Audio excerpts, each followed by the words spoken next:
All right, it is Friday, April 16th, and something big has kind of just happened. California just released the names of a bunch of doctors who are under disciplinary action, and thought it was important to give you some context and a timeline history of the exemption process within the state of California. Of course, we're talking about the V word, so you have to be careful what you say on this platform. So in 2015, there were 3 exemptions that parents could use to exempt their child from having a complete childhood schedule in order to go to school. There was religious belief exemption, a personal belief exemption, and a medical exemption.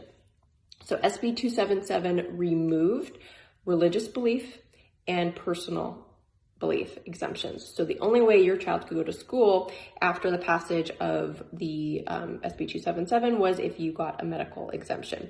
Now, I shared this before. This is something that I was a dog with a bone. Rob Bonta made sure that there was an amendment that Senator Pan took to 277, which would preserve the doctor-patient confidentiality, and that it was under the doctor's authority to grant those, and the state would not step in and interrupt that. Finally, we have an amendment regarding the medical exemption in a physician's judgment.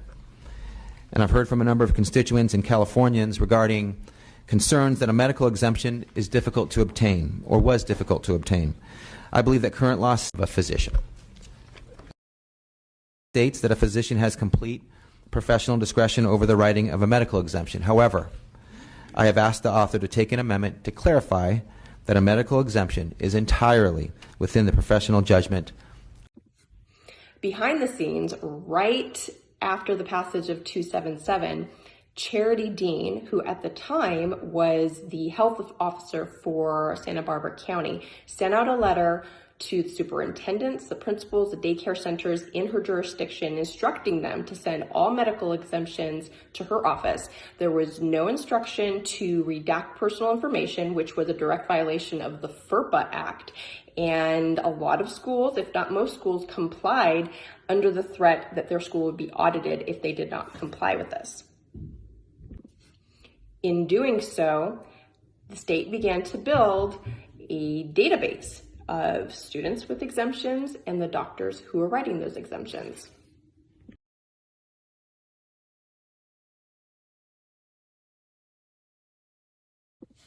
So after the passage of SB 277, there were parents who were utilizing the personal belief exemption after witnessing their children experience an adverse reaction. Instead of going through the entire process of receiving a medical exemption, they were just utilizing a personal belief exemption. It's my personal belief that my child doesn't handle this well. It's not good for them.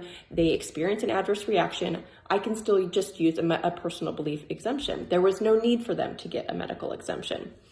But because there was an increase of the amount of medical exemptions being requested, Senator Pan introduced SB 276. And I quote, "Medical exemptions have more than tripled." Why do we think that is? I just shared that. "Some schools are reporting more than 20% of their students have a medical exemption." He would be referring to the small schools that maybe there's 20 students at the school and only a small number have them. Anyway, it is clear that a small number of physicians are monetizing their exemption granting authority, profiting from the sale of medical exemptions.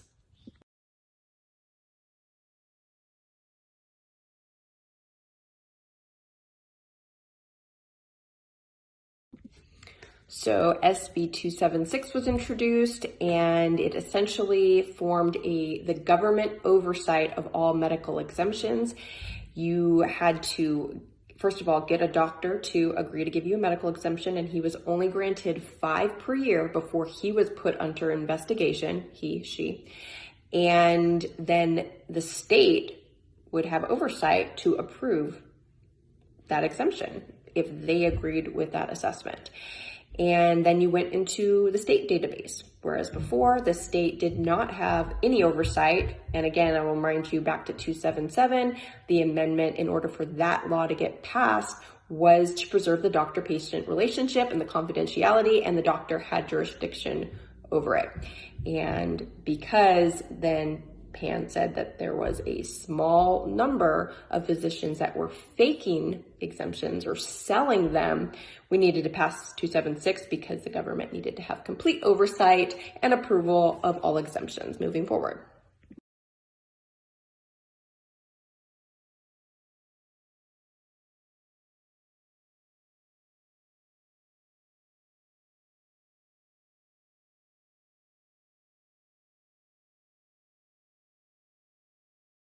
Then a new piece of legislation, it was Bill 714, that said exemptions would be subject to being revoked if the doctor who wrote the exemption was under disciplinary action by the state.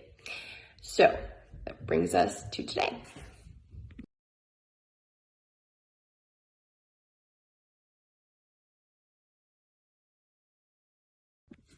So the list of doctors who have been under disciplinary action was released, and it's not a small number. It is 92 pages, front and back.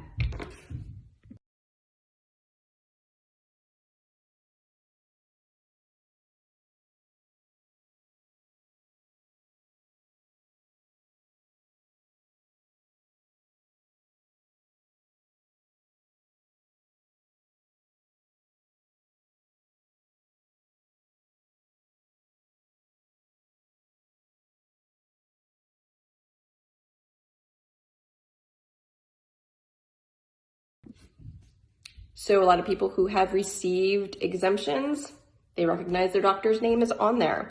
And we all talked about that this was going to come. It wasn't going to be a small number. They were going to get their hands on literally every doctor who wrote an exemption and put them under disciplinary action, which is what we see here. I do see at least one name that's missing. I'm sure that there are more. I can just talk to my own personal experience. And I'm not going to say what this doctor has done, except that he's no longer alive. And so I guess parents that received a medical exemption for a doctor who's deceased at this point, perhaps you will be the only ones grandfathered in. Otherwise, due to this list, if any of those doctors wrote your exemption, your child's exemption, it will be revoked because they are under disciplinary action. So you can see the little trickle effect of 277 to 276 with 714, how they gain control of the entire system, everybody's names in a database, and homeschool it is, out of California it is. There it is. I'm going to put all these links in my bio.